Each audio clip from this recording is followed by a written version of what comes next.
всегда быть верным своему отечеству и армейскому братству. Эмиль Жалалов бүгеннән башлап 2нче мәктәпнең гади укучысы гына түгел, ул яшь армиячеләр отряды агзасы да. Для меня это большая честь, что мне предоставили... Дусларым, сыйныфташларым исеменнән онт әйтү минем өчен зур горурлык.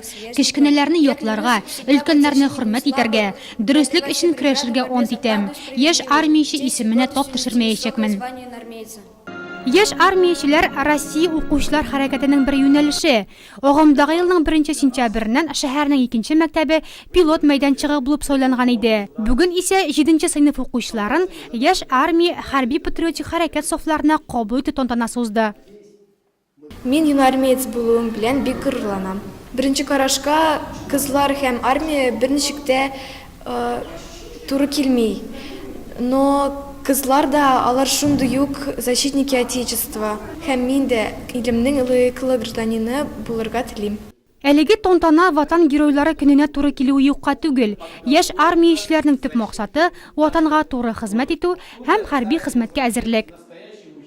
Безнең министр обороны Шойгу инициативасы белән чыкты президентка, верховный главнокомандующий Владимир Ильич Путинга. Шуның бөтен Россия күләмендә шушындый укучыларны без юнармислар сафларына кабул итәбез. Алар өйрәнәчәкләр, устав өйрәнәчәкләр, военный техниканы китаплардан өйрәнәчәкләр, зарницаларда катнашачаклар, физкультура дәресләрендә үзләрен чыныктырачаклар. Барабан тавышы астында яшь армиячеләр флагы 2нче мәктәптә урын алды. Әнә шулай октябрят, пионер, комсомолларга алышка, игелекле максатлар белән бүгенге чорның яңа буыны, яңа оешмалары килә.